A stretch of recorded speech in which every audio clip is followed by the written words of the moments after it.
Welcome to the podcast, everybody. I am here with Jeremy.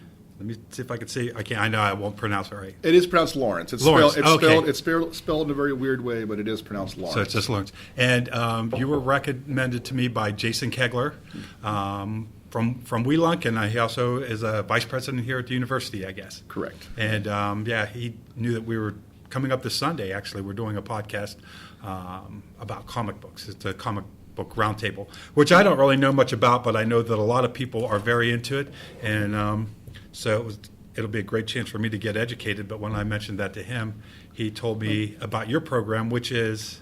Well, we are, as far as we know it was true when we first started this about 5 years ago or so, that it might not be as true now, but we are the only English major really that we know of in the world where you can choose to focus on comics as your focus of study for your English major. We call it graphic narrative.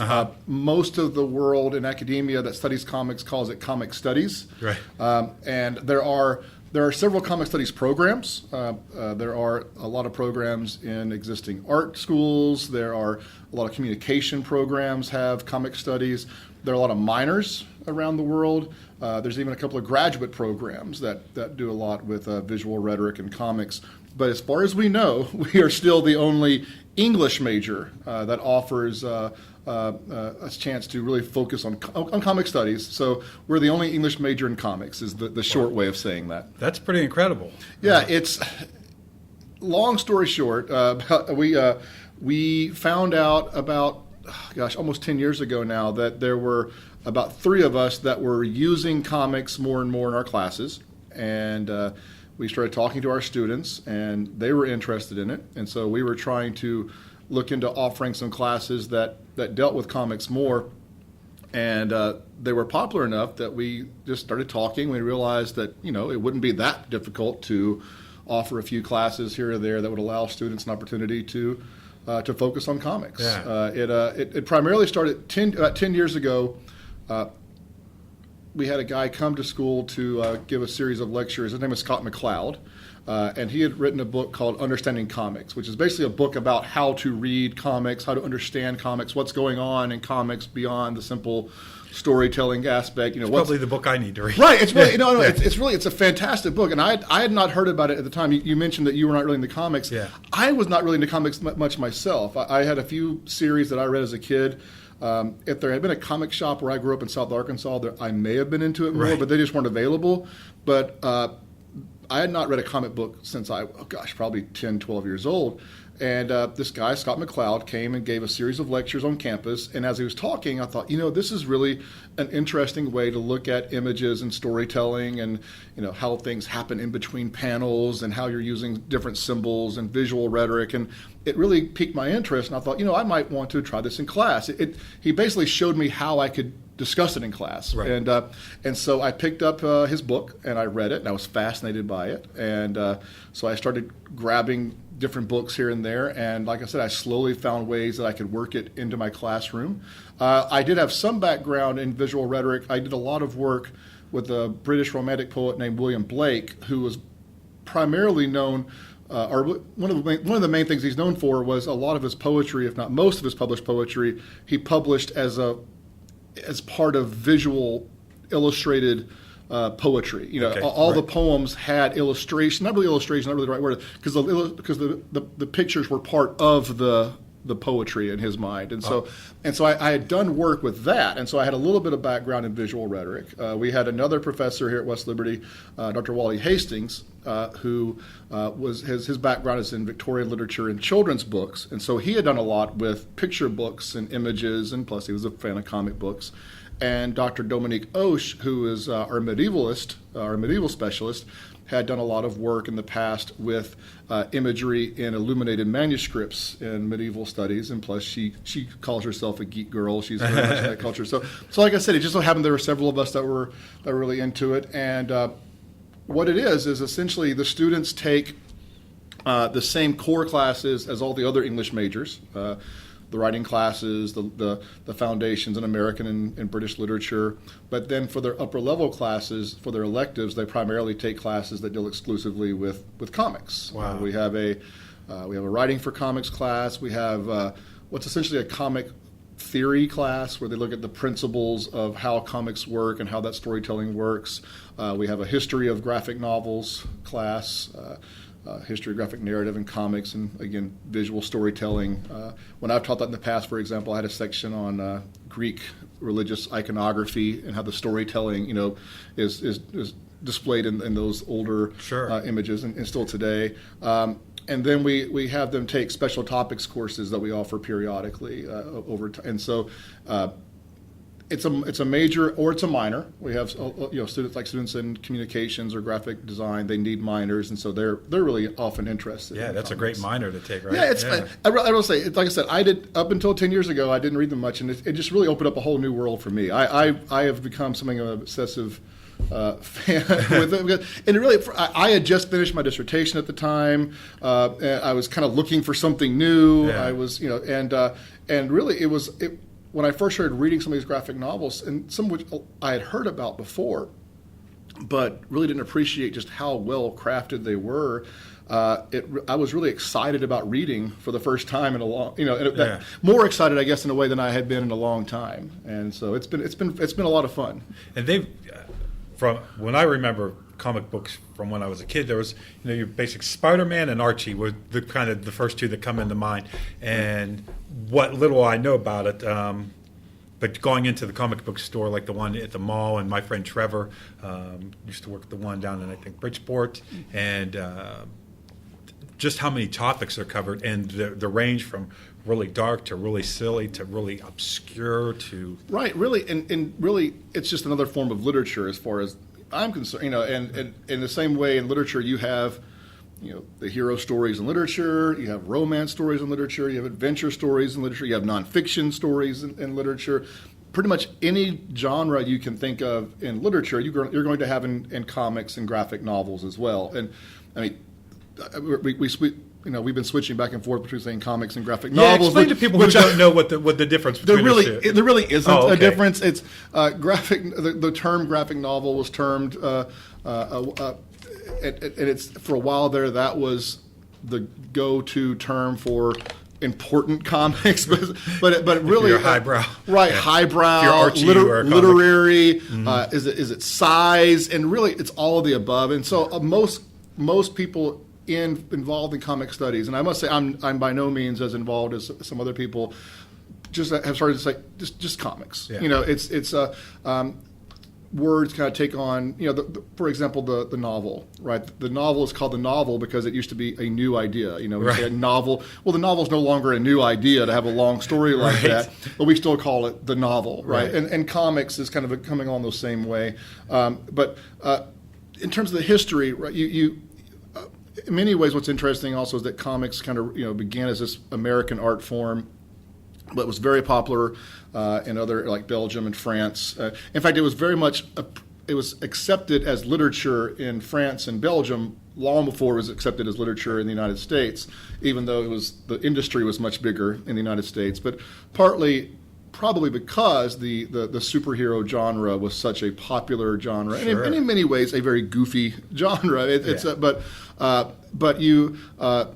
what you started to see in comics, you had the underground comic movement around the mid-20th century up in the 60s and 70s with people like Crumb. Our Crumb I do know about, yeah. Where they started really kind of pushing the bounds of what you could do with the medium. And then around the 80s, you started seeing even the superhero comics started to shift the way in which they told stories. This is where you get, quite famously, the Dark Knight story for Batman, where a much darker, grittier Batman, and that was so popular that many other superhero stories started doing the same thing. Just let's get dark and gritty, or adult in quotation marks, and to a certain degree that almost got overdone, but at least it opened the door for longer, more sustained stories. Probably most famously Watchmen, Alan Moore's graphic novel Watchmen, which is in many ways a commentary or critique, if you will, of the superhero genre, even though it's considered the greatest superhero graphic novel so far.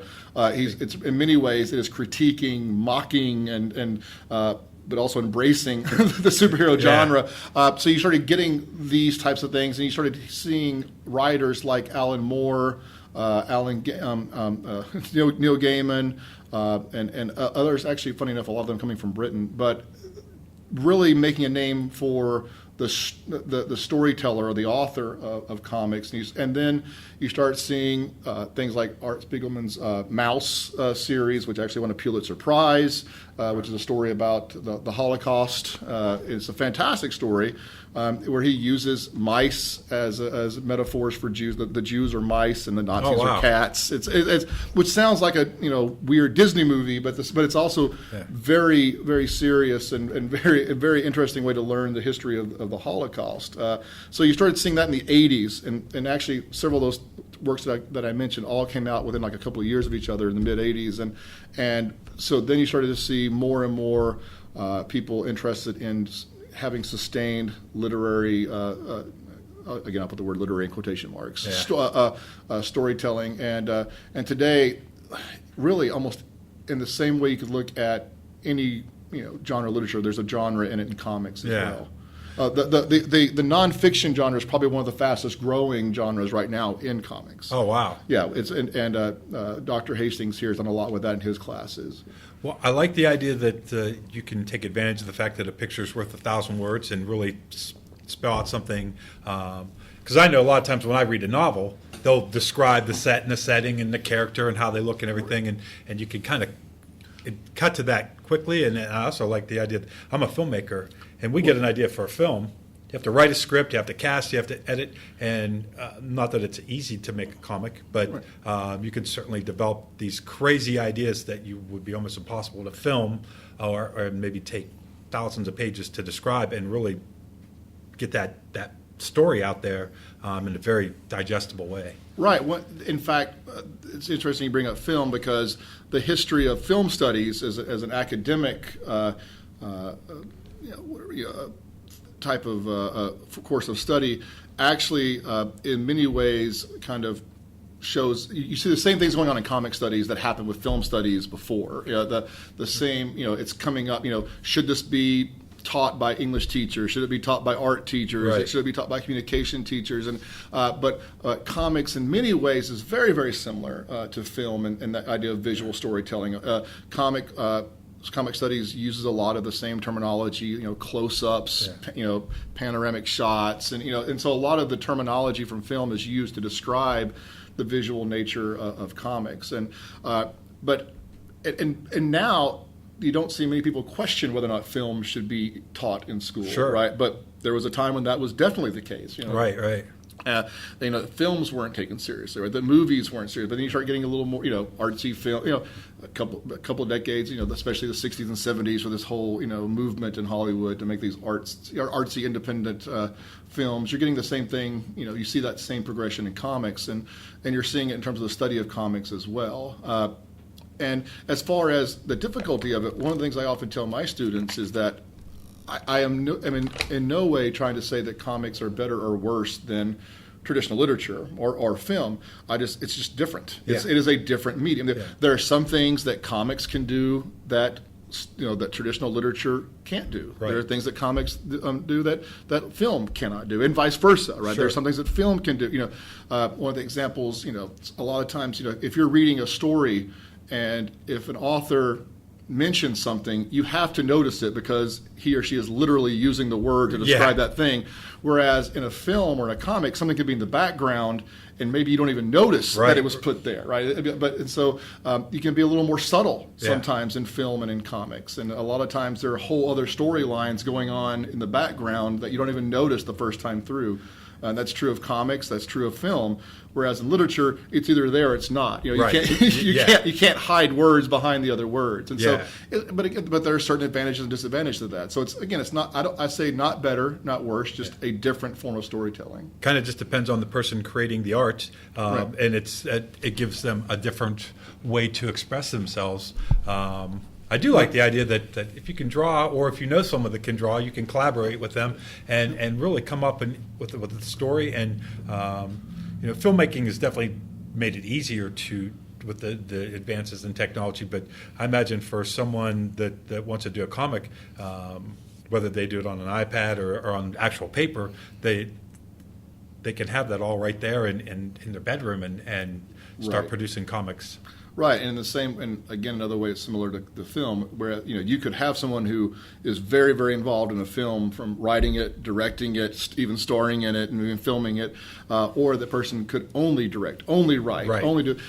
In comics, it's a very similar situation. You have some authors who are also artists. They draw and write the stories, but a lot of times, especially for the mass producers like Marvel and DC, you're only doing one specific job. Yeah. Your job is to write the story. Your job is to draw the pictures. I mean, there are some people, their job is to do the letters. And so it's very similar to film in that regard, which in some ways, in terms of studying comics, makes it both more interesting but also more complex, because if it's one author, we can focus on that one author. But when you have so many people working on a project, it gets a little bit more difficult to analyze it in a way that is as coherent as it would be if you had one person doing everything. Yeah, because it's a collaborative effort. Right.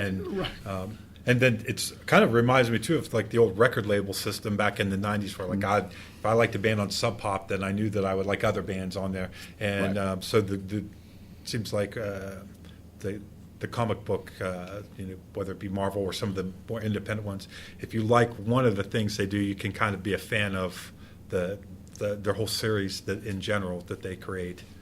They have certain flavors, I guess, that they tend to lead towards. Right. It's and what you see when you start looking at the history of comics in America, again, especially with the major producers, is they have there are certain archetypes that show up in both, and which, interestingly enough, are many times the same archetypes that show up in classical mythology. Right. So when I teach, for example, I taught a class. I've taught a couple of versions of it.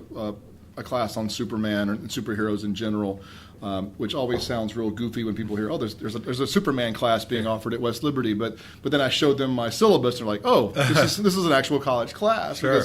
Because we begin by looking at classical archetypes, superhero archetypes in mythology, going back to the oldest epic, the first superheroes like the Epic of Gilgamesh or Ulysses or Hercules, and how these archetypes and these character types keep getting reused over and over again, that's definitely what you see in most of American 20th century comics. And so it's an interesting way of looking at the idea of the hero in general, and how America specifically has adapted and changed and modified those superheroes and those archetypes to kind of fit what's going on in American culture at that time. So it's a lot of stuff going on there, a lot of interesting things that you can do with it that at first people are kind of skeptical of when they hear there's a whole college course on Batman or Superman. The hero's journey, that's the framework that I use for almost everything that I write, at least anything that can fit into that. And most things I find that to a certain extent can fit into it, but certainly a lot of the stuff that we do, that's a tried and true format, and it works. And I could sit and watch a movie and know what point of the heroes. And I didn't study much English in college, and definitely not an expert, but that part I do know, because it was the one thing that I recognized as being kind of a theme throughout. And but within that framework, you can do just about anything. Oh yeah, in Hero's Journey. I mean, Joseph Campbell might be who you're specifically referring to. If you're familiar with Joseph Campbell, he specifically wrote quite a bit about this, how this hero journey repeats itself over and over again. I probably read stuff that people had stolen off of him. Well, he became especially well known because he applied his theories to the Star Wars movies when they first came out, and it was so clear. And then basically Lucas came out later on saying, "Oh yeah, I had read Campbell, and I was definitely doing all that." But a lot of the Star Wars ideas can be related back to other stories and fairy tales and classic literature. All right. Well, the whole idea of the kind of the prodigal son, or the son with the amazing powers, or the lost son. I mean, if you think about just going back to Moses and being shoved off into a basket off down the river, that Superman being put into, or Kal-El being put into a capsule and sent off to be spared, death on Krypton. I mean, it's in again, there's these same stories that are. But for me, as a literary critic or someone who studies literature, I find the fact, one, that these stories do keep getting reused and they're so popular, so interesting, and I like to see what do these stories tell us about us? What, Sure. how is our Superman different than earlier superheroes, and what does that maybe say about us, right? When I taught a class on Batman a couple years ago. It was an honor seminar that I threw out there, and the students were really interested in it. But what we ended up doing, because Batman, started up in the 30s, and is easily probably. And I make this argument too. I'll sidetrack it a little bit. In terms of Batman, and Superman, you're going to be very hard pressed to find fictional characters that are more recognized than those two characters, right? Yeah. And I mean, throughout the world, right? And so part of the questions I ask is, well, why? There are hundreds of superheroes that were created in the 30s. Some of them were just awful and horrible. Right. And what about these two characters made them stand out the most? Right? What about Superman and Batman? But we looked at Batman, and the way we put the class up is we looked at it through the decades. Sure. So because the character changes, it hasn't been the same person writing Batman every year, and multiple people, and the character, the style, the storylines change. What's going on in American culture at that time? How does that maybe reflect what's going on?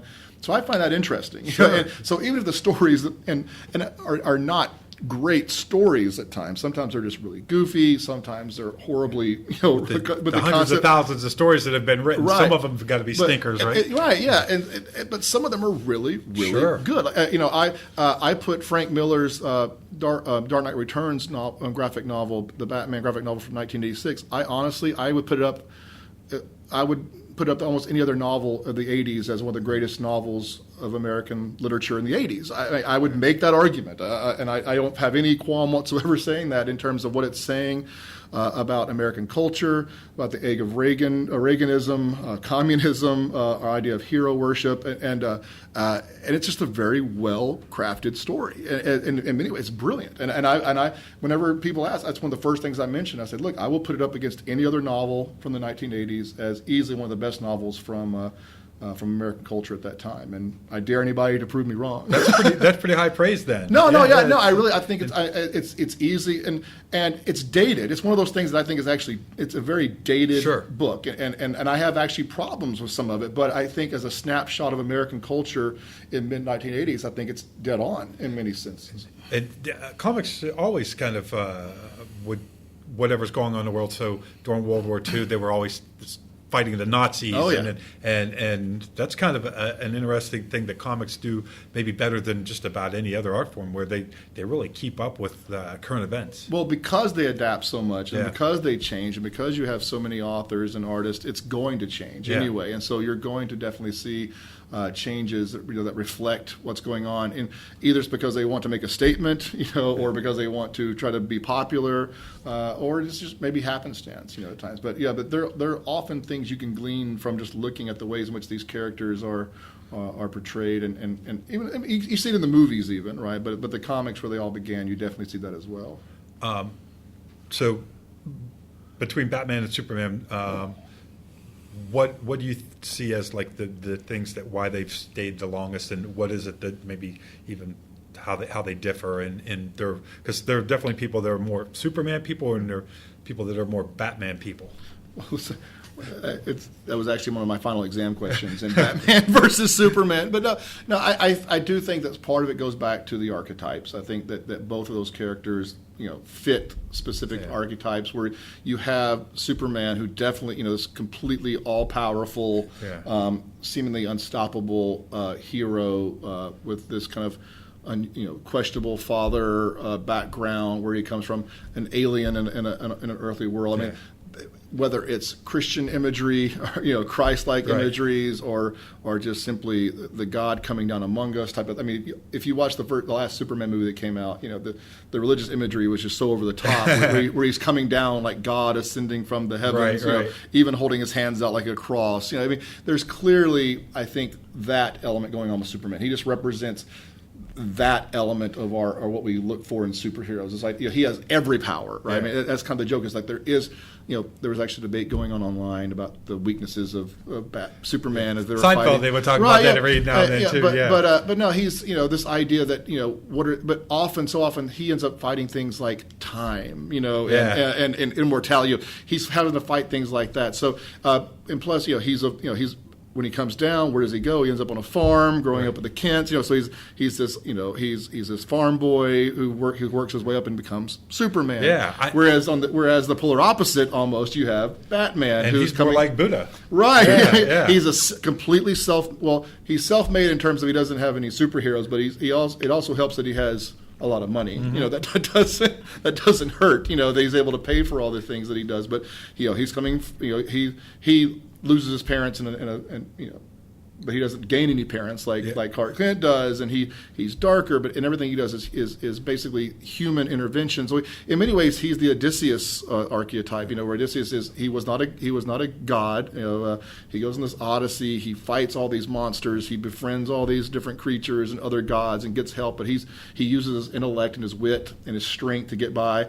And that's basically what Batman is doing. He's going around. He's trying to right the wrong of his parents' death. But here you have this figure of the night versus Superman, this figure of the day, who literally gets his power from the sun. And here's Batman, who gets his power from the dark, because he's that's why he's so dark, because he's staying in the shadows. Troubled by the human frailties that the rest of us have. Right. So the very fact that they are the polar opposites in that sense, in so many ways, that's one reason why their dynamic has worked so well over the years. I think they complemented each other quite a bit.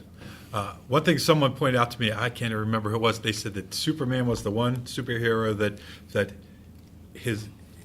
he's actually Superman, and when he wears a disguise, his disguise is Clark Kent. So he's the one that has to try to look like a normal person, whereas everybody else, their disguise is when they are in their superhero outfit. Yeah, the whole issue of the secret identity and just identities, the psychology of that, and the wish fulfillment aspect of different characters. Yeah, that's been talked about quite a bit in the study of superheroes and how that happens, and how again, Batman is this very secretive person who tries to hide his identity. But at the same time, it's almost like his identity is figured out pretty easily once people start to think about it. Right. Only so many people could afford to do what he does and can do. But yeah, that and this is actually something that gets played out quite heavily in the graphic novel I mentioned earlier, Watchmen, and this idea where he talks about this. He wasn't the first,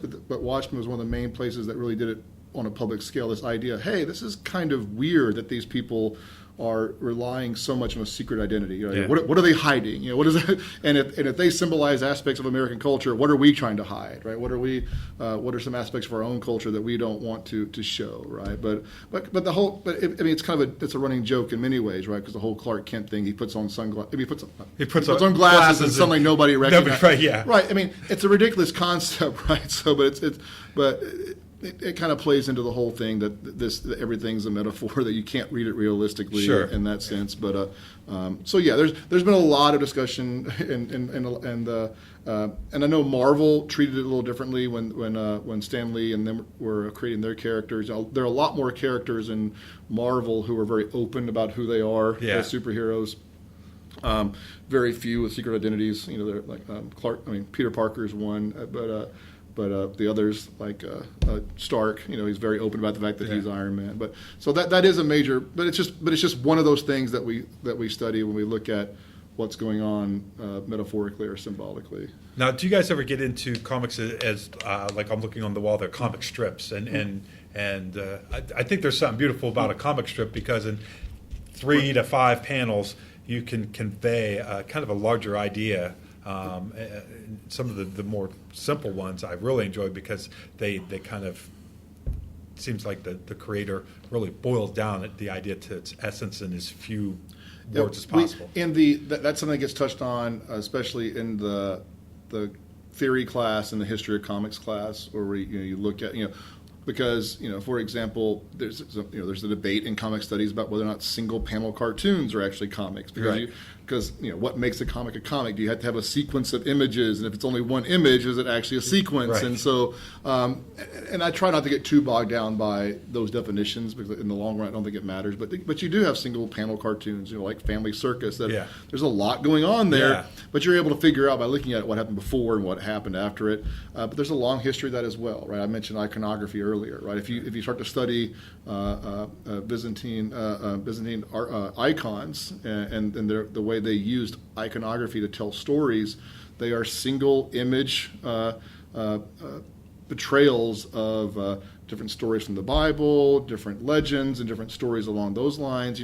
That the people know the stories, but they also use the icons to maybe think in different ways about the story. And you'll even see some icons where the same person is showing up in different places. So clearly, in the icons, they're actually showing different times, and so there's a storytelling chronology there as well. There are actually certain types of icons that literally have panels all the way around the icon, so you have stories of the individual's life. And so there's a long history of these images being used in a way to tell stories, and by putting images in sequential order of some kind. But then the comic strip, which comes out in the early 20th century in American culture, clearly took that to a different level. And the very earliest comic books were simply newspaper comic panels that were simply cut out and pasted onto a page, which is why you used to have the traditional just 3-3-3 panel in an old comic book, because it was basically just they were taking those strips and putting them into magazine form to resell to kids, and it became so popular. That's when they started to realize that they could do that. In terms of the progression of comics in American culture, when you look at those early strips, which in of themselves were in many ways the artists were doing some really interesting and creative ways in order to get their stories across, and the limited amount of panels they had. But then once they were given full pages, it took a while for the artists to realize, hey, we have a full page to work with. And so they start expanding with that idea, and then and now you've got comics that are only sold electronically, that are only digital, so you don't even have any pages. Oh, wow. So that changes the way that the artists are drawing the stories. And so we're current, and I think we're still in a period now where they're trying to figure out how to best use that. How do they use the panel structure on things like iPads and phones and things like that? But they're real popular, so it works. Yeah, that must take the cost of it down, and the ability to do a DIY comic when you can do it digitally. You don't have to go through the process of printing and shipping and all that. You can make it really accessible online. Right. You don't have to pay for ink. You don't have to pay for printing out. You don't have to pay for distribution. You can just click a button and it's distributed. You still have to draw, and I would argue to be really good at it, you have to keep in mind that if it is going to be read on a tablet, if you're really doing your job as a storyteller, you're thinking about that as you're creating your panels. You're trying to make, for example, one of the, a common technique in comics is when you turn the page.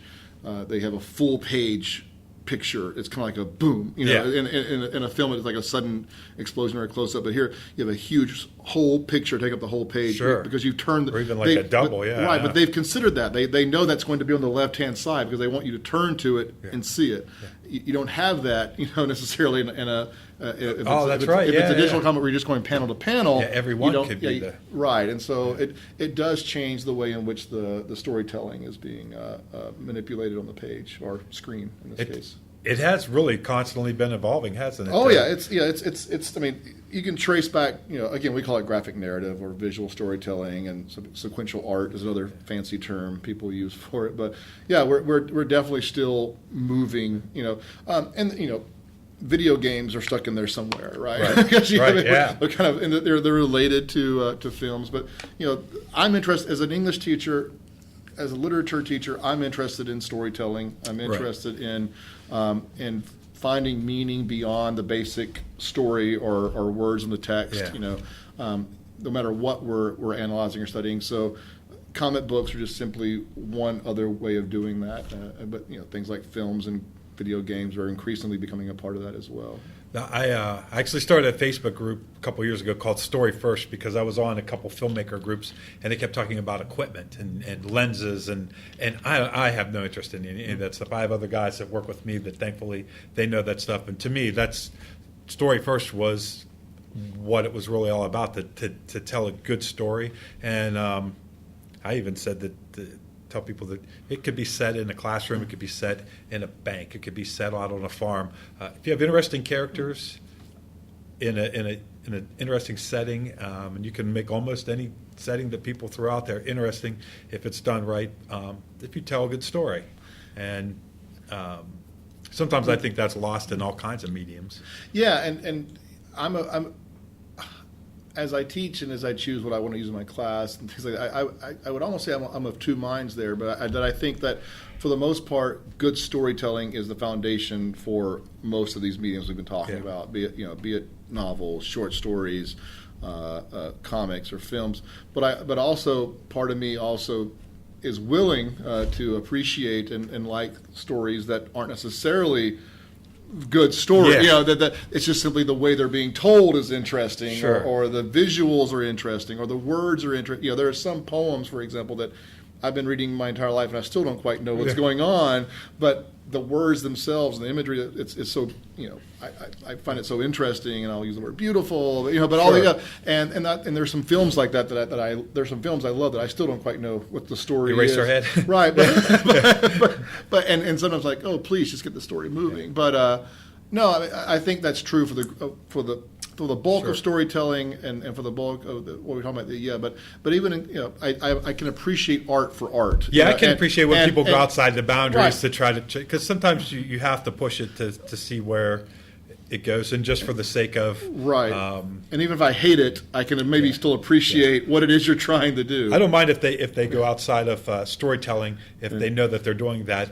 I guess it's more annoying to me when they're just not very good at telling. When they think they're telling a story, but they're not really. So they're not really being. They're not trying to be artsy. They're just not telling a good story. And hey, God bless anybody that tries, because it's not always that easy. Oh yeah, I mean, I'm the first person, if I don't like it, I'll start using. I'll say I don't like the characters, I don't like the story, I don't like this. But no, it's whenever you teach and discuss and analyze literature, those are all the issues we deal with on a daily basis. Is this a good? And I often do. I often tell my students that sometimes I include things in the class that I don't like. I'll say, look, I don't like this story, or I don't particularly like this comic, or I don't like this poem, but it's important for other reasons. I often tell them I teach things. Sometimes I teach things just because they're good. It's like, you need to read this. You need to read this. You need to see this. Sometimes I assign things just because they're important in terms of the history of what we're talking about. Their influence, or and again, you have that in all the mediums, right? There are some great influential films. There are some great influential comics. There are some great influential, obviously, novels and poems, right? Also, I like things that are just simply interesting because they help me learn more about other, some aspects of life, be it human nature, be it American culture, be it just simply, anything. And so there are many reasons why I choose to do things in my class. And comics are interesting because, like we said earlier, a lot of them, especially if you look at some of the older superhero stuff, not the best storytelling in the world. Very interesting and funny at times, but not the deepest storytelling. But the artwork is often fantastic, and again, a snapshot of a particular culture is interesting as well. But so when we deal with quality, I often tell my students, look, don't think of this in terms of quality necessarily. I said, you can write a great paper about something and I not even have a single clue if you liked it or didn't like it. And some of it, I guess, for the time, the quality was considered exceptional. I went back and watched Mean Streets by Martin Scorsese not that long ago for the first time, and there's a lot of mistakes. One minute the car's driving down a dry road, the next scene it's raining, and the lighting was bad in some of the bar scenes, but at the time the story and the acting and the way he shot the film was I didn't have the context of what everybody else was doing at the time, but I can kind of understand that he was going in a direction that people didn't. Same with, to me, The Godfather is just The Godfather, but when I was reminded that before that, gangster films were, hey, Muggsy, get over here, you see, and they were considered B movies. And Riley was I can't think of his name. Never mind. But no, yeah, I'm not sure what. So for you to you kind of go the level deeper, where you kind of look at what the story's trying to say, and how it, if you're looking at older comics, how they impacted society and the comic industry and all those other levels behind beyond just entertainment value of it. Yeah. No. Yeah. Every class, I often do it a little bit differently. The way I use them, and again, the same way as I use almost all the literature in my classes. I'm trying to, well, for example, one of my favorite comics to teach is a graphic novel, V for Vendetta, by another one by Alan Moore. I like Alan Moore, in case you can't tell. I mention Alan Moore a lot. And if you know the Anonymous mask, the mask that Anonymous, the Guy Fawkes, that came from V for Vendetta, this comic originally. And when I first read it, I was really drawn into the fact that Alan Moore makes many allusions and references to classical literature, mythology, and also classic film. Really, he was just pulling allusions from everywhere, and I could really tell that this guy was pretty well read, and I found it very interesting. And I started telling myself, hey, a lot of these things I teach. A lot of these things he's referencing, I teach, and this was published in the '80s, and I teach 20th century British literature quite a bit, and I started thinking, you know what, I could use this as the final text of my British literature class as a way of kind of saying, hey, here is kind of showing we've read all this literature, and also I teach a survey of Brit class where we begin in the 1800s and work our way up to the 20th century, and I say, look, we've read all this literature from this time period. Here is someone in the 80s who is using all these things that we talked about, one, to create his own story, but also to have a very, I think, compelling commentary about the state of British culture in the 1980s by using all the literature we've all discussed. So basically, he was doing some of the things I wanted my students to be able to do. Sure. And I started culminating the class with that graphic novel. And I did that for about a year and a half. And I was pretty excited about it. I thought I was doing some really cool things. And then the year after that, the British literature anthology that Longman puts out started including a section for V for Vendetta in the anthology. And at that point, it's like, hey, I'm vindicated here. I was doing the right thing. And it worked. And so, people are starting to appreciate and see in my field what's out there, right? We can read V for Vendetta, and to a certain degree, we can appreciate it more because we get the allusions he's making, and we can get the depth because he's clearly writing for depth. There are some writers in all mediums, comics, novels, poetry. I'm a big Stephen King fan. Stephen King is not trying to get too deep with his storytelling. Sure. He's a fantastic storyteller. He has some depth. I'm not saying he doesn't have any, right? But he's not trying to, be a commentary on things. It's clear when you read Alan Moore that he is. Yeah. And again, not saying better or worse because of it. That's just what he's trying to do. But you don't appreciate him unless you've, at least in some way, understand what it is he was talking about. So Alan Moore is a great one for me to teach because it shows my students, hey, if you're well read, if you have read these plays, if you've read Shakespeare, if you've read these Victorian novels, you're able to appreciate what Moore is doing in his work today, and you're able to understand on a deeper level what it is he's trying to say. Sure.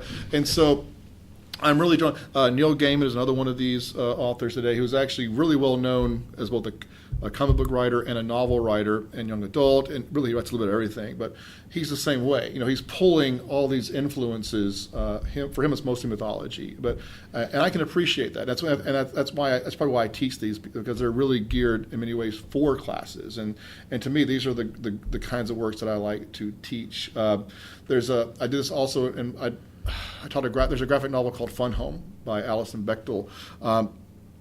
Fantastic autobiography about her own life growing up, the death of her father, and she did it in the form of a graphic novel. Did a graphic novel, awesome. And her dealing with her sexuality, her father's death / possible suicide, and she also, again, when you read Bechtel, she makes these brilliant allusions to classical mythology and James Joyce, who was an Irish author who I was very much influenced for a long time, and she's making these allusions and uses, and both visually and word-wise, which is kind of what I find. There are visual references to these books. There, like you see a character holding a book. No commentary is made on that book, but you see the character holding a book, and you look up, and I told my students, Google that book and find out what's going on. And like, oh, that's why that character is holding that book. It tells us more about that character, right? And so that's when I like comics, because we can start to see and appreciate. But in the class, we ended with that. This was a literature appreciation class. for non-majors, and I had them read several of the works that she was going to allude to eventually in Fun Home, and the students were able to appreciate what she was doing in Fun Home. I should probably quick story here because I talked about the character holding the book. I had to always be careful because I had a friend of mine who she's an author in Canada, and I also do sport literature, which is another thing that I often teach. And she was it sports? Sport literature. Oh, okay. I teach sport literature. And so what would that be then? In case I'm understanding it wrong. Well, baseball literature, like the history of baseball. Not like stories that use sports. Oh, I see. I see. The natural yes, Field of Dreams. I did work with cricket, which is in British cricket literature. But a friend of mine, her name is Angie Abdu. She's a novelist from Canada. She wrote a great novel about a swimmer and a wrestler, and I'd included that book in my class. And because I knew her, I had set it up where she was going to do a Skype conversation with my classroom. Oh, nice! I was like, "Oh, this will be fun." And like the class before that, we had been reading it, and in the novel, one of the characters is Peter Pan. It makes a reference that he's supposed to be reading Peter Pan for a class, or I can't remember now. He had the book, and I made this very long-winded explanation of why I thought this character was holding Peter Pan. He doesn't want to grow up. He wants to be a child. He's this wrestler, and when my students were talking with Angie Abdu the next day on Skype, someone asked her about that book, and she said, "Oh, I think I just gave it to him because I couldn't think of any other title to give him." And so she later on apologized. She goes, "I think you were actually right. I don't remember doing it for that reason, but sometimes we do overread. Sure, we do overread things. So if we see someone in a comic book holding a, we do overread. But at the same time, I think that's actually okay, because it's either there or it's not there, and as long as you can make a case for what it's doing to the story, I think it's still there. But. And if someone draws an interpretation, maybe that the writer didn't intend, but it enhances the story to them, why not, right? I'm one of those that when I teach, I often tell my students that I really don't care what the author intended, which sometimes authors are like, they're like, "No, I meant to say this." I was like, well. Once you create something, especially if it's of an artistic nature, it's out there. And, I absolutely agree. And a lot of times, I also would argue that you maybe didn't know you were doing something, but sometimes it's very clear. I have a collection of poker stories from the 1890s called the Thompson Street Poker Club, which is a fantastic series of stories, and they're horribly racist. I mean, I say they're fantastic because they're interesting and they're fun from a poker standpoint, but they're horribly racist. They're completely racist characters of these characters, and so there's clearly some commentary going on there about African American culture in the 1890s. The author didn't intend that. Right? He wasn't thinking about that, but it's clearly there. So even if the author doesn't know or realize what he or she's doing, it doesn't take away what's actually there. And I absolutely agree that when anybody creates any kind of work, you put it out there, the way people interpret it is individual to them based on their experiences and some of my favorite musicians, they won't explain what a song is about, and I'm kind of saying, the film is, you watch a film or whatever you gather from it is fine. And every now and then people say, "I like the way you did that because," and I think, well, thank you very much. But in my head, I'm going, "Nah, that's just because the light was good that way," or whatever. It just kind of we lucked into that part of it. I can't claim to be an artist in almost any sense of the word. I don't write fiction. I don't write poetry. I can't draw. I can't do really much of it. But I can analyze, and sometimes I realize that seems like a cop out. But I do think that if you're really good at what you're doing, and many times if you do create something, it's going to be interpreted different ways. That's what makes it good literature, good art does have kind of deeper meaning. And if you have deeper meaning, that means there's going to be multiple layers of meaning. I even go back to when I talk about something. There's a reason when I teach literature in my literature appreciation, we talk about parables and storytelling, and I say, hey, there's a reason why Jesus uses parables in the Bible. It's like he could have just simply said X, Y, and Z, but instead he tells a story that implies X, Y, but it gives it deeper meaning. There is a power in storytelling that is again not necessarily better or worse, but it adds more depth and I would argue more meaning in the long run. And I would think that storytelling is probably one of the oldest forms of communication. Cavemen sitting around the campfire saying "ugh." The time that Ugg got hit by a tree and there's going to be probably even an instinctual thing where that's how we survive the world, is by hearing how other people experience it, so that we don't necessarily experience things for ourselves. I agree completely, and I, related to our subject of superheroes in comics, I would say it's not a coincidence that the first recorded story that we know, the oldest recorded story that we know of, is the Epic of Gilgamesh. He's a superhero. I mean, he's I'm trying to remember now. It's either 1/3 human, 2/3 god, or 2/3 god and 1/3 human. I always forget it. I think he's 1/3 God and 2/3 human, which is, I'm not quite sure how that worked out biologically, but the very first story we have in literature is a story of a superhero. Yeah. I think there's something in our mindset that we're drawn to that kind of thing. Yeah.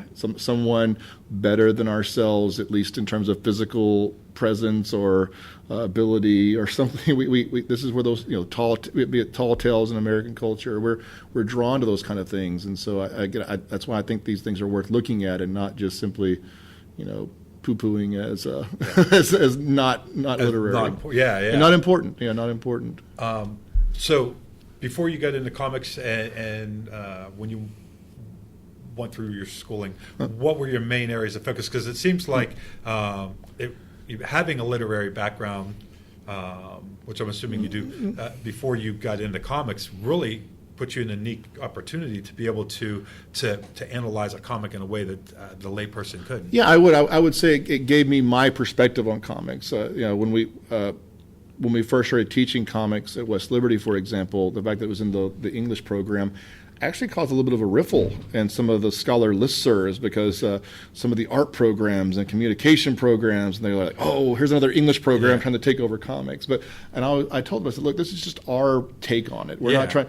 But me personally, I had my college education, my English grad was a very classical English program that where you touched on Shakespeare, mythology. I didn't read a lot of modern stuff. I was really mostly in the classics in undergrad, and then when I got to graduate school, I was trying to figure out what I wanted to focus on, and I got drawn to the Irish author James Joyce, and Joyce is known for his intentional complexity.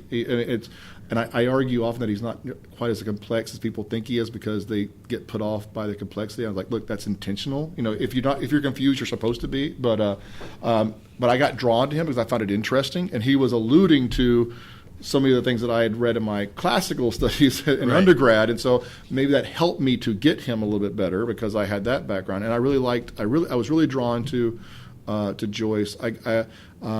And then, as I mentioned earlier, I got into sport literature a little bit. Long story there. It's a whole other podcast. But I end up. I am probably the foremost expert on cricket literature in West Virginia. That's all I will say. Maybe the U.S. by default. That's pretty good. Because no one else has studied it. That's why. But so I got in. But I did, and I was also drawn to, like I mentioned earlier, William Blake, and so. That's where I first started kind of really paying attention to some of the scholarly ways of looking at the way text and images work together, and both independently, but also, obviously as a whole. And so I did do some work with William Blake early on, and then.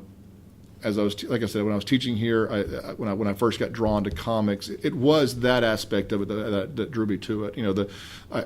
I originally, one reason why I'm excited about our English program in comic studies here at West Liberty is that the first thing that really drew me to comics again as an adult was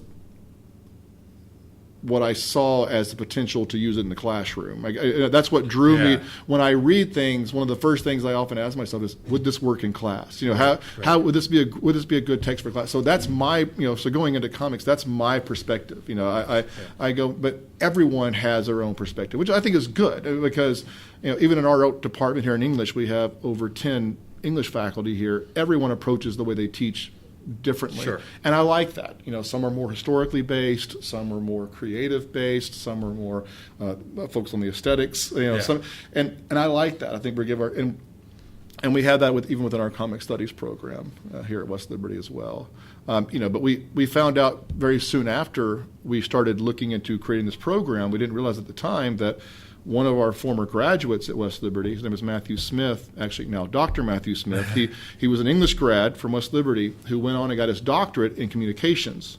And he was teaching over in Ohio at the time, and he started teaching comics in his communication classes, and he was really interested in the demographics of comics, who's buying, who's reading, and he would even take students to, for credit, they would go to the San Diego Comic-Con, and they would surveys and interview people and talk about and get present.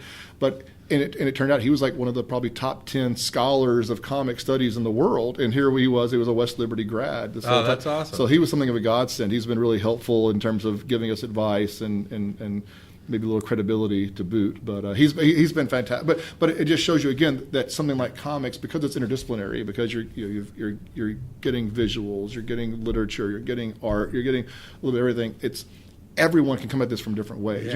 A lot of education programs are really interested in comics, for example, because there are lots of studies about how comics can help with literacy, in terms of teaching reading, that there are certain advantages to reading comics as opposed to simply reading text, because students are able to pick up cues on what's going on visually by looking at the words. So there's lots of studies in terms of literacy in comics, and also in terms of just simply memory and retention. There are a lot of people, especially those who are visually oriented, that they'll give, like, I've forgotten how the exact study, but there was an economic study of some kind, and they presented the data to two different groups. One traditionally written data, the other they put it into like a comic book form.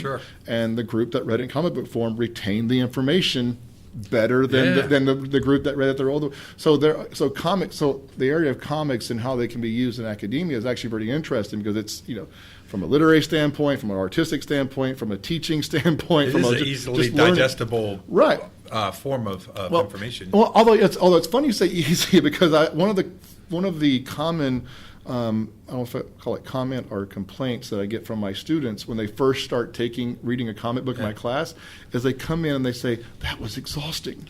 They're like, I'm not used to reading, they're not used to reading comics. And they come in saying, that wore me out, because they're trying to figure out how to read the page. Things we don't think about, especially if you've read comics a lot. And I guess you have to read the words and then pay attention to the picture really before you move on. When I taught the Batman class a couple of years ago, I had 20 students in the class, 3 of which were these 3 guys that were all diehard Batman fans that couldn't wait for the class. The other 17 were, and again, I don't think this is sexist, but it just happened to work out this way, 17 girls who had never read a comic book in their lives. And they signed up because they thought it was a cool, interesting honors class. And after the first set of readings, they all came in, they're like, this was so mind-numbingly difficult. They said they could not believe how difficult it was to read these old comics, because they said they were worn out, because they were trying, especially, it was a little bit difficult because they were trying to analyze it to a certain degree. They were trying to look for the things I told them to look for, but they were really surprised and taken back by the level of difficulty. But of course, they got easier as the semester went on. And I have about, of those 17, I would say about 5 of them became pretty rigid fans themselves, and I keep getting emails like, have you read this? Have you read this? They're now really into it. But it was so funny because they had not even touched the comic when they started. I actually have a story that relates to that. I ran into my friend Trevor the other couple of days ago, and like I said, he worked at the comic book store, I think in Bridgeport, and he's got a room full of comics. And his daughter Brooke Lindgren came through your class, and he had been trying to get her to read comic books her whole life. and because when I told him that I was coming up here, and I couldn't remember your name off the top of my head, but he remembered it, and he said that you were the one that introduced her to comic books, and from the first one, whatever it was that you had her read, that she came to him and says, I get it now. And she's one of the ones that has become a big fan ever since. I'm not sure how long ago she's come through. If we only converted one, I'd done my job. No, like I said, I had a very similar conversion myself when Scott McCloud came 10 years ago. It was just one of those things that I started to appreciate what comics can do that I had not thought about. And a lot of it, and so much of it is things that but don't really think about. Like one of the more famous panel descriptions from Scott McCloud's book, Understanding Comics, is there's a man coming at somebody else. But by the way, Understanding Comics is written as a comic book. Nice. So the whole book on how to read comics is written as a comic book, which is nice. But one of the more famous things he does is he has a panel where there's a guy coming at somebody with an axe. There's like a mass murderer coming at somebody with an axe, and that's one panel. And then in the next panel, you're outside, and you see the little word balloon with a scream like ah, and the idea is that you're having to put together what's going on in between the two panels. Right. You don't see the actual murder or what happened. We don't know what happened, right? And we know that. But he talks about in comics, so much happens in that gutter in between the panels, and how you're looking at it, and you're like, oh, okay, I'm having the one that I'm committing the murder in my own head. Yeah, right? That's me. Forces you to use your imagination. Yeah. You're filling in the blanks, right? You're filling, and so a lot of times people kind of say that comics aren't as good because they show you everything, they spell everything out. Well, not really. There are a lot of blanks, and then you start seeing how comics artists, they do things with the panels, how they can do things, if it's a really long panel, it almost makes it like it's slow mo. I mean, something similar to like slow motion in film, right? Where that came around, now that kind of revolutionized the way people look at film. Like, we can do slow motion now a little bit, but the shape of a panel can draw out, make something seem longer than it is. That's good. And then, and the way that they can manipulate timing and panels, like because when you, again, things you don't think about, if you have a word balloon in there when someone's talking, theoretically, as far as time is passing in that panel, somebody had to take the time to actually say those words. So even though you're only seeing a single moment, it takes about 5 or 6 seconds to read a sentence, or longer if it's a really long quote. So in the early comics, they didn't pay much attention to that. You'd have someone doing something, and they give a 5-page long speech while they're turning on a light. Something that would never have happened in real life, but really good artists and writers are aware of that, and they manipulate that and work that out in different ways. Whereas if it's a thought balloon, it could take a split second if it's a thought balloon. So these, again, things that I would never have thought about before, and the little simple things, it makes you appreciate the ones who do it well that much better. And that is interesting, because I had never thought about that, the complexity behind the thoughtfulness. You have the scene, what they're going to say perhaps, but then what moment of that interaction do you want to freeze? Right. The idea that I never thought about that either, that a lot happens in the gutter, but I think that's why maybe people get attached to it so well, is because when you start building the story partially in your head, they give you enough information to get a sense of the world, and then you're building some of it in your head. It makes you attached to it in a way that you may not if it was all spelled out. In some ways, you're a little more active in the storytelling process. You're having to figure out where to go. Even little simple things like which panel do you go to next? Which is in the traditional sense was very left to right, although it's the opposite in Asian comics where they read backwards, but the comics read backwards. Oh, that's right. They go. But there are times when you're reading and you're like, oh, I don't know where I'm supposed to go yet. And this actually came up when digital comics first came out. I remember I was reading, I think it was actually one of the original Walking Dead comics when I was teaching a monster class. Again, another long story. But I was showing them how in the digital version for the iPad, when you swiped, it moved to somewhere on a larger panel first. I said, I think that actually is the wrong place. And I was commenting about how I think that changes what's going on in the story. If you read this verse versus this, and I said it could be read either way, but clearly someone made a decision to make it go here when you swiped. And so, I mean, again, things like that I think they're, and then I realized later on when they updated it, they actually changed that. So someone had made a mistake, but just the way your eyes move, which then is replicated on the iPads, because sometimes they try to figure out where your eyes are supposed to go next when you swipe, and so there's a lot that goes in that the good artists and editors and even writers to a certain extent they pay attention to those kind of things. In the same way in film, they know they know how that shot's going to work. They know how this image is going to work on the page, and so you want the audience to feel more intimate. If you want them to feel like an observer, and you can kind of focus their perspective of how they're viewing the story. And the other thing I noticed the few times that I've walked through the comic book stores is just the level of imagination and the artwork. The art. That's the first thing I noticed. A lot of times, sometimes I kind of decide, am I going to be put off by this way this drawing is done? Do I like this? And of course, sometimes you pick up something because you think it's going to look good, and then you read it and it's the drawings much better than the Right, writing, right. and vice versa. But no, yeah, and so that's I mean, again, it makes it that much more difficult in many ways. Yeah. In some ways, it's because if you have a favorite author, if he puts out a story or a book, you kind of know, okay, that's this guy. But in a comic book, it might be a different artist, it might be a different editor. Things are going to change, and so it's a little more difficult. At least I found it difficult to maintain that relationship that I have with some of my favorite authors. And the selection that's out it's there. huge. The one thing that I think is interesting is that, I mean, you could still actually buy comic books. Music, the record store and CDs and albums are kind of coming back, but largely that's completely gone to digital. But it does seem like that the actual printed comic book is still, even though the digitals. What percentage do you think are still paper? I'm trying to remember now. I think they're selling. I know that's gone down, but I think overall, things have kind of evened out. But I know that digital has taken a big hit out of it. But there are some advantages of that to the author because it's. With comics, there's a lot of resale. People sell their old comics and buy new.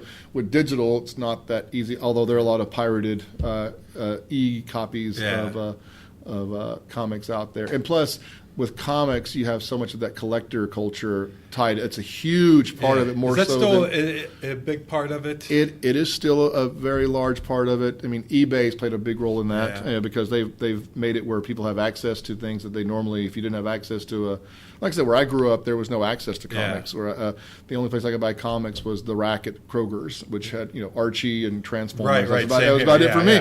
But now you can order anything you want, and you can get older comics on eBay. So I think eBay has certainly helped that culture in terms of keeping it going.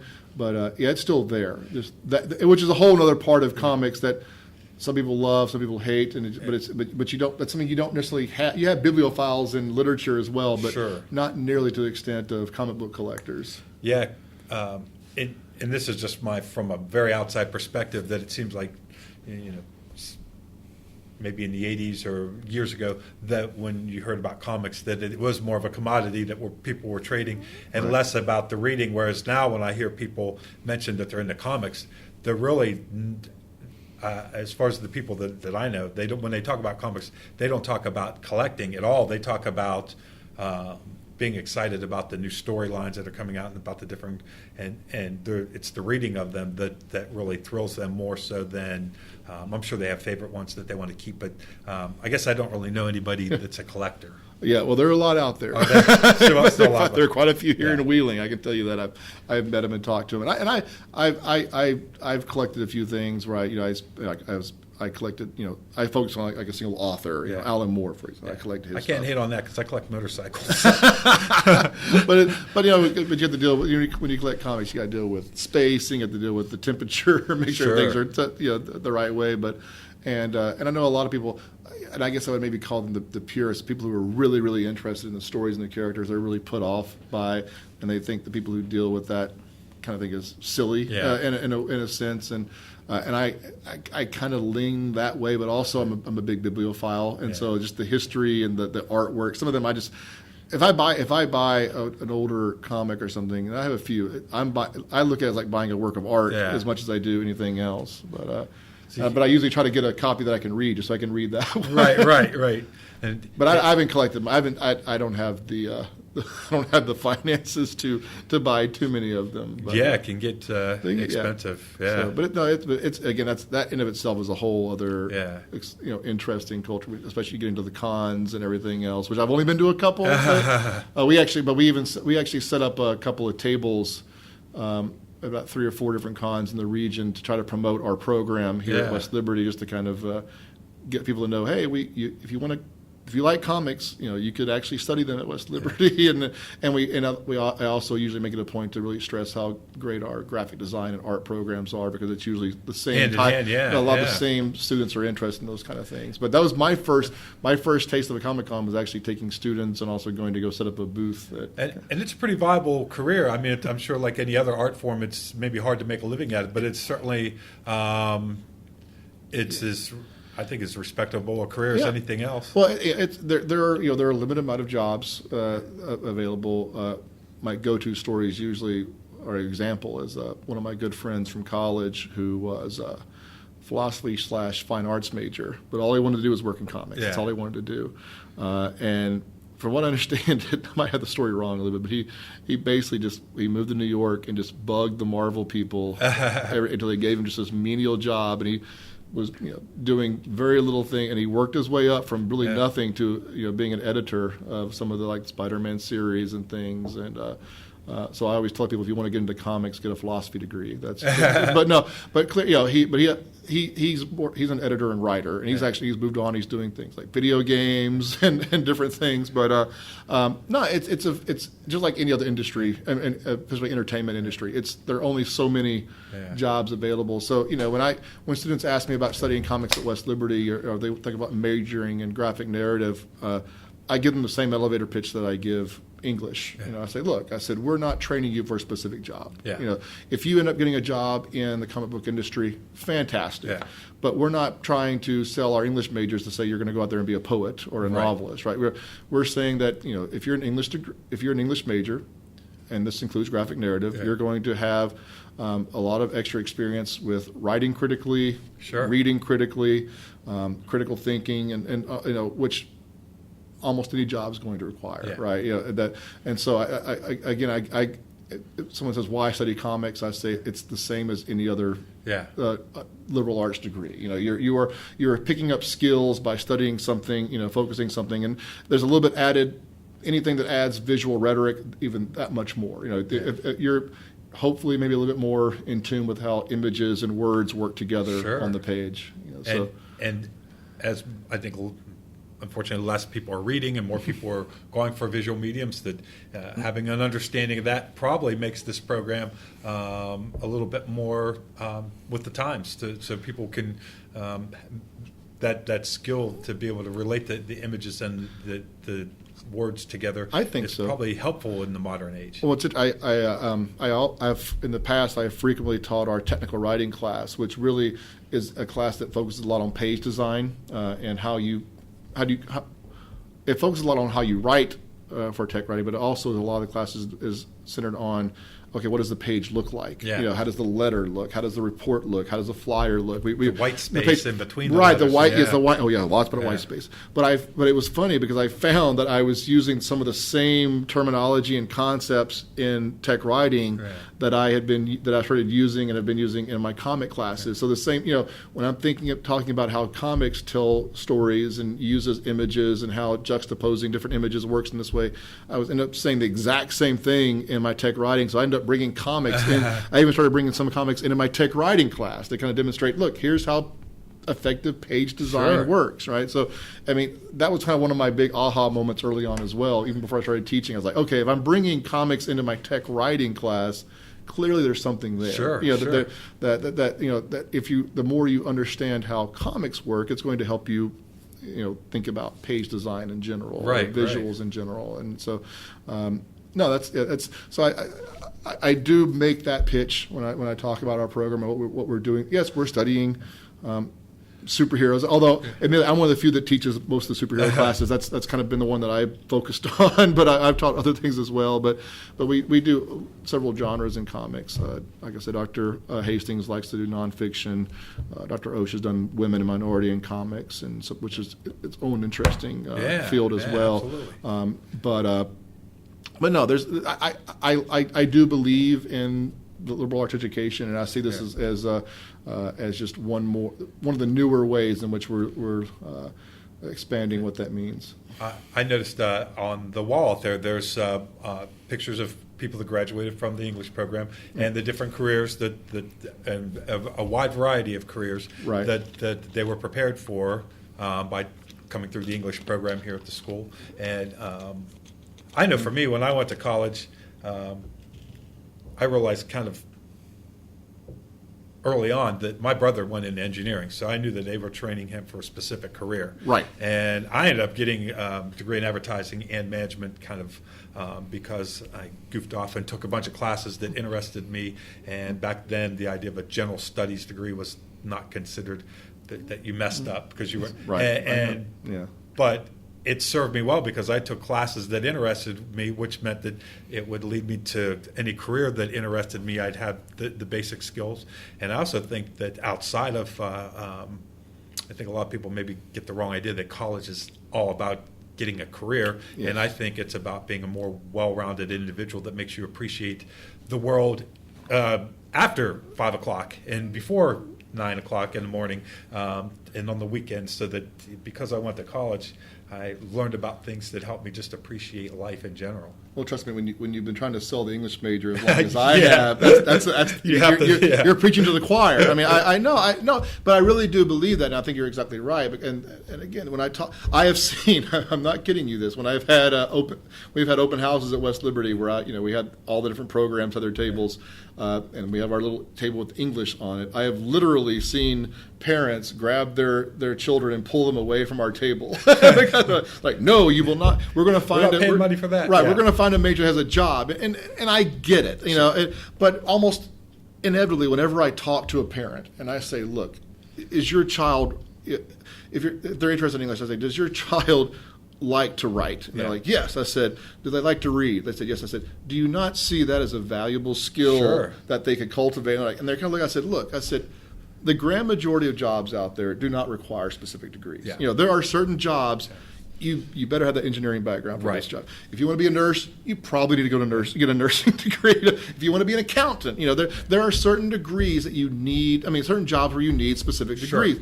But the overwhelming majority of the jobs out there do not. Right? I mean, most jobs, they want to teach you on the job. Right. They want you to learn, on the job. They want to be able to give you a manual or have someone tell you what to do, and then you figure it out on your own.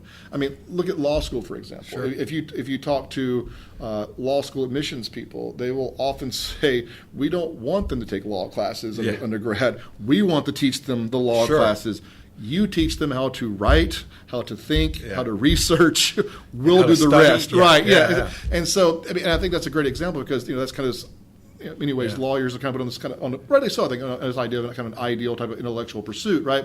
But even then, they say, we don't care they had any law classes or not. We want, in jobs. Study philosophy or something. Right. I mean, which actually seems to help lawyers a lot. Philosophy is philosophy and econ of all. Econ's actually a very popular, but I always stress that, that so many jobs out there do not require, they want to see students, and I like it when I have people who ask me, hey, do you have any, they have jobs, they're looking to hire somebody.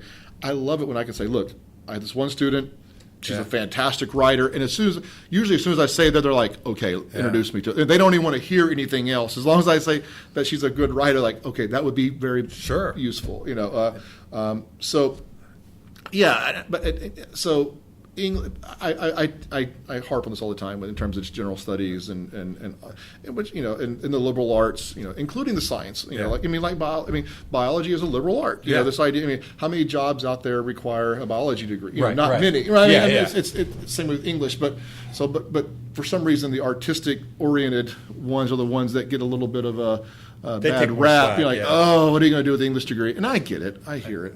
And then when you talk about you majoring in comics, it's like I was already expecting it. It wasn't like I wasn't expecting that, and I hear it a lot.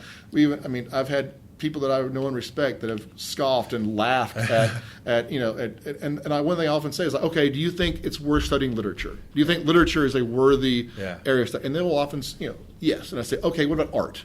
Do you think art is a worthy area of study? If someone studies art, that's fine. Then why is it when we combine those two, it's suddenly now not a relevant or worthy you thing probably of would study? want to say, have you looked at comic books lately? Because it's not Archie anymore. It's I won't name names. So we have one of our faculty member here who's pretty much by the book, for lack of no pun intended here, in terms of liking very traditional stories. Doesn't like science fiction. Doesn't like horror.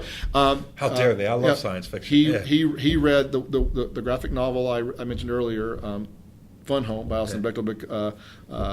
Actually, I'll mention his name, Dr. Steve Crenity, and he was teaching. He was going to teach women and minority, and I said, Steve, I want you to read Fun Home. And he's like, oh. And I saw him a couple months later. He goes, Jeremy, he said, it's genius. And he's not fully converted to comics, Yeah. but he doesn't like the. But even he was like, this was absolutely. He said it was amazing. He called it a work of genius. He said this is a genius work of literature. And so at that point, I said, okay, if I could convert Steve Carnegie, we're good. Because. But no, it's most people have not looked at it, and they think comics, they think Superman. And I'm probably not helping things because I do teach classes on Superman and Batman, but I just find them so interesting. But they probably are not as familiar with what else is out there. I think that the program in general is kind of, in my mind, what's needed now for people getting educated. And I think that the age of liberal arts education, I think it's becoming more important as technology increases the type of jobs out there. Yep. You can't train for a specific job because by the time you get out of school, that job may not exist anymore. And the jobs, someone said that, so many of the jobs that are when you graduate college that exist weren't even a job when you were a freshman. Web designer, that went from being non-existent to being great career within the span of 4 or 5 years. And I learned linotype in college, and then that was right when desktop publishing came out. Nobody uses linotype anymore. Right. So, I'll give a plug. A local business in Wheeling, Williams Lee, who does a lot of editing and proofreading, the legal documents, business documents. Sure. And they hire a lot of our English students before they even graduate because they need they need people who are in tune with writing and appreciate writing. But they started up recently. I don't know if they still have it. I guess but they needed specifically people to help proof and edit PowerPoint slides. And I mentioned this graphic, and so when I mentioned the graphic narrative, I was like, oh, that'd be so if you get an English major who's studied visual rhetoric, so again, those are the kind of things that I see, these type of students going on to do. That translates into if they work in comics, great, but there are jobs out there that involve the need to be able to understand a way visual rhetoric works in a way they wouldn't even like you said that wouldn't have been around 10 years ago. There was advertising, no need. Visual rhetoric would be extremely important. And trust me, some of the PowerPoints I see, people need to have some people editing and revising. Well, sure, because you get a person that they're interested in giving a speech about a topic, and they might not be visually minded, and they're going to throw together whatever the standard things come up. I've seen a lot of really bad PowerPoints that because I studied advertising in school and but a lot of things visual. I cringe when I'm like that's. Quit with all the spinning. It's annoying. That's distracting. Keep it simple. You have too many lines moving during the thing, and or that you're using the wrong color lettering, that it doesn't stand out on the background, and all that stuff can greatly be aided. Yeah, and we do require in our graphic narrative major that students take a certain amount of classes in the arts, and we're actually looking to expand that a little bit more to include some of the digital design stuff. We're talking about that because right now it's primarily just the basics of art and construction and drawing art, but we're looking to expand it so they can have options. So those who are interested in digital media can get more of a background in digital media or communications and things like that. So we're looking to expand it a little bit because we can't offer too many comic book classes, right. But there are classes that apply. There are classes that apply. Yeah. Well, I'll tell you, this is a fascinating conversation. I excited to hear more about the program, and I think even my perception of it, when Jason suggested, I knew that it was legit because Jason's a legit guy, but to hear you kind of explain it, it totally makes sense now that if I'm sure when I see people before the podcast comes out, they'll say, "Oh yeah, I did a podcast about the class," and they'll probably maybe even give me that look, and I'll be able to say, "Listen, you don't understand. This is it." And really, I think you did a great job of explaining how it is absolutely relevant, and Well, like I said, whenever when I offered my Batman class, if I posted something online about it, half the responses were kind of like, "Are you kidding me?" The other half are like, "Can I sign up for this class?" Sure. But no, I'm used to that. Yeah, it is a growing field. It is one of the I don't say one of the fastest growing, but it is one of the more growing fields in academia, the comic studies in general, and it's nice that we're one of the. You guys are at the crest of the wave there. Yeah, we are. We, like I said, there was a book that came out this past year that I was able to play a part in and contribute to because they knew what we were doing. But we were mentioned in this book, the Rutledge Companion to Comic Studies, where there are several mentions about West Liberty in there. That's awesome. For better or worse, we are known throughout the world. Whenever someone mentions programs and the study of comics, we are one of the top programs just because we exist. Isn't it?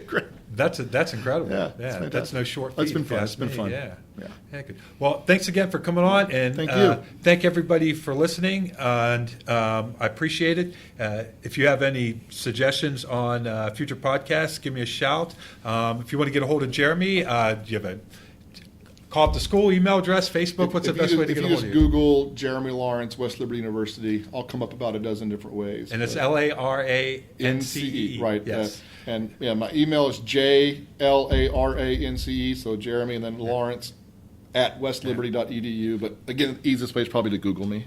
Yeah, so it's still safe. I've done it a couple of times over the years, and it's still safe to search my name. If you're not in college yet, and you're thinking about college, and you don't know what to do, or if this sounds interested in you, come up here, enroll in the program, and I don't think you can lose.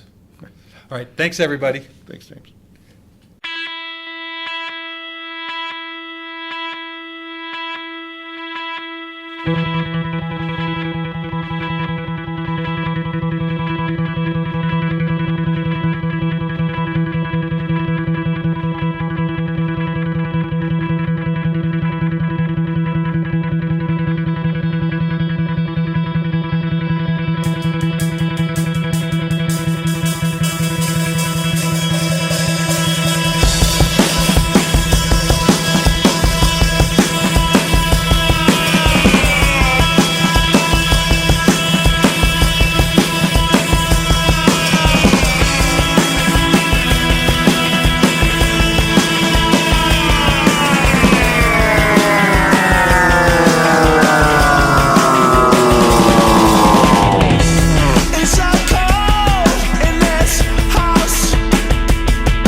was.